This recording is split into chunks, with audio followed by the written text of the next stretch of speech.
बात करते हैं प्रतिपक्ष की। एक ऐतिहासिक बयान की सबसे पहले बात, सरकारें आएंगी जाएंगी, पार्टियां बनेंगी बिगड़ेंगी, मगर यह देश रहना चाहिए, इस देश का लोकतंत्र रहना चाहिए। भारत रत्न अटल बिहारी वाजपेयी की यह बात इस देश के लोकतंत्र का चेहरा है। और चुनाव जो हुआ है 2024 का, इसने एक बार फिर से साबित किया है कि भारत का लोकतंत्र कितना मजबूत है। लेकिन चुनाव खत्म होने से जिम्मेदारी खत्म नहीं होती। पहली बार नरेंद्र मोदी गठबंधन की सरकार चला रहे हैं। मोदी के पीएम कार्यकाल में अब तक कोई भी नेता प्रतिपक्ष नहीं था, क्योंकि कांग्रेस 2014 और 2019 में लोकसभा की कुल सीटों का 10% हासिल करने में फेल हो गई थी। इस बार कांग्रेस ने 99 सीटें जीतकर आधिकारिक तौर पर नेता प्रतिपक्ष की कुर्सी हासिल कर ली है। लेकिन ये कुर्सी कांटों का ताज है और जिम्मेदारियों का पहाड़ है। सवाल है कि क्या मोदी के समक्ष राहुल गांधी होंगे नेता विपक्ष?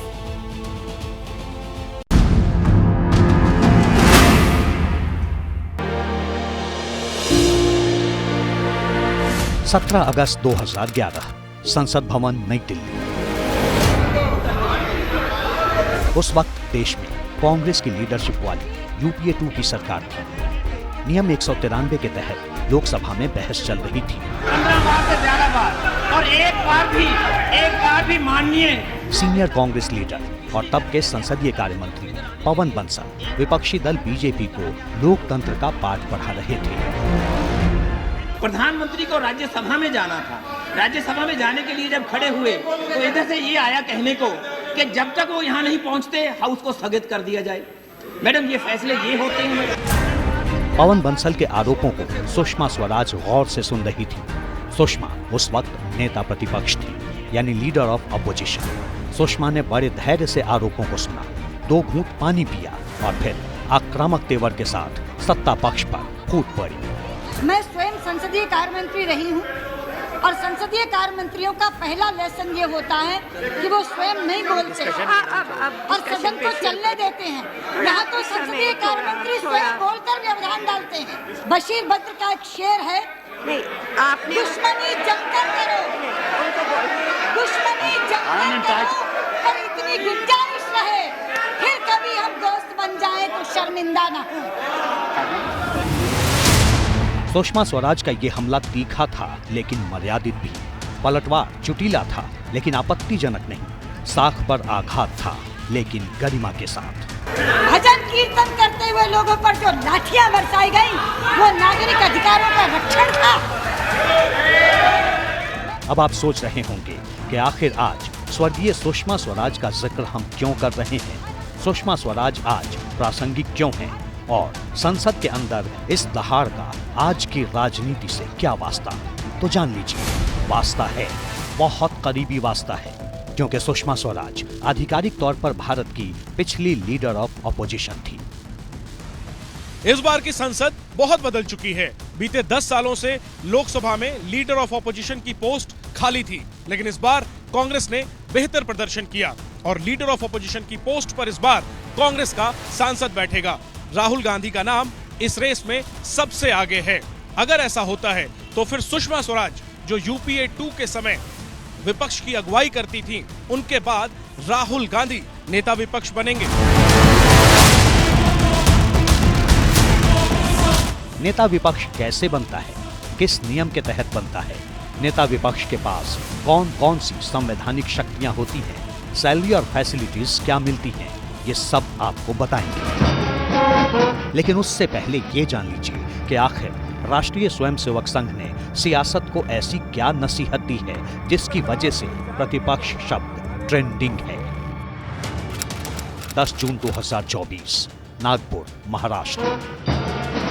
आरएसएस चीफ मोहन भागवत संघ के कार्यकर्ता विकास वर्ग के समापन कार्यक्रम को संबोधित कर रहे थे। चुने क्यों जा रहे लोग संसद में जाएंगे, बैठकर अपने देश को चलाएंगे। आधे घंटे से ज्यादा के संबोधन में भागवत ने कई पहलुओं को छुआ। मणिपुर पर सत्ता को झकझोरा तो चुनाव में फेक वीडियो वायरल करने के लिए विपक्षी दलों को भी फटकारा। लेकिन उनकी कही एक बात बीजेपी और कांग्रेस समर्थक दोनों के बीच चर्चा में है। 2 पक्ष है, विरोधी पक्ष कहते हैं, मैं प्रतिपक्ष कहता हूं। वो विरोधी नहीं है, उसको विरोधी मानना भी नहीं चाहिए। वो प्रतिपक्ष है, वो एक पहलू उजागर कर रहा है, उसका भी विचार होना चाहिए। ऐसा जब चलना है तो चुनाव लड़ने में भी एक मर्यादा होती है, उस मर्यादा का पालन नहीं हुआ। मोहन भागवत राजनीतिक शख्सियत नहीं है। उनकी विचारधारा से सहमति या असहमति हो सकती है, लेकिन उनकी कही इस बात में संसद की कार्यवाही से जुड़ा दर्शक जरूर है जिसे खारिज नहीं किया जा सकता। भागवत ने कहा कि संसद के अंदर युद्ध नहीं, स्पर्धा होनी चाहिए, शोर नहीं, सहमति होनी चाहिए, और सबसे बड़ी बात, नेता विपक्ष विरोधी नहीं, साथी होता है। संघ प्रमुख की ये नसीहत सिर्फ सरकार को नहीं थी, नेता प्रतिपक्ष जो होगा उसके सिर पर जिम्मेदारी भी होगी और चुनौती भी, और नरेंद्र मोदी के सामने उस शख्स को ये इम्तिहान रोज पास करने का टफ चैलेंज होगा।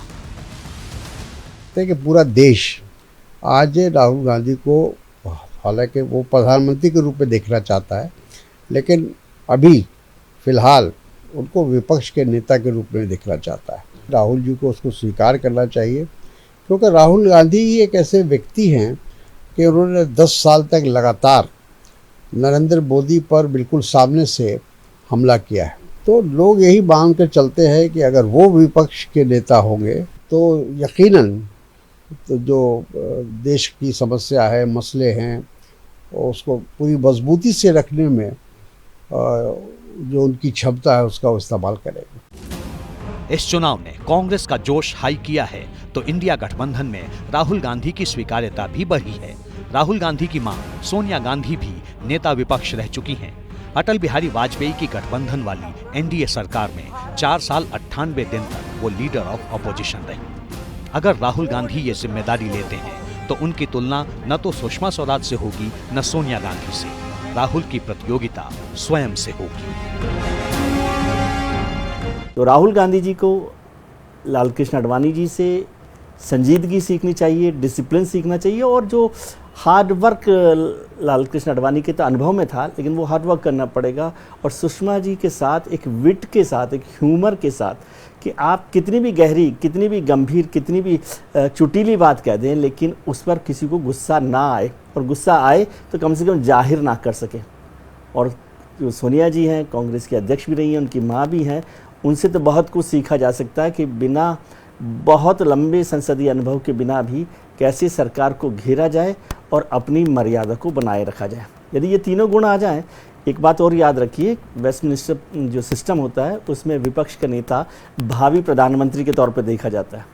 तो राहुल गांधी जी के लिए बेहतर मौका हो सकता है। जैसे ही घड़ी का काटा दोपहर 2:30 पे आए, बबीता जी का दिल सास बहू साजिश के लिए मचल जाए। और ये है इनकी बहू, पूरे दिन ऑफिस की टेंशन हो जाए गॉन जब ये करें अपना फेवरेट शो फ्री टाइम पे ऑन। इनकी तरह आप भी देखिए अपना फेवरेट शो अपने टाइम पर, और डाउनलोड कीजिए एबीपी लाइव ऐप अपने स्मार्ट टीवी पर।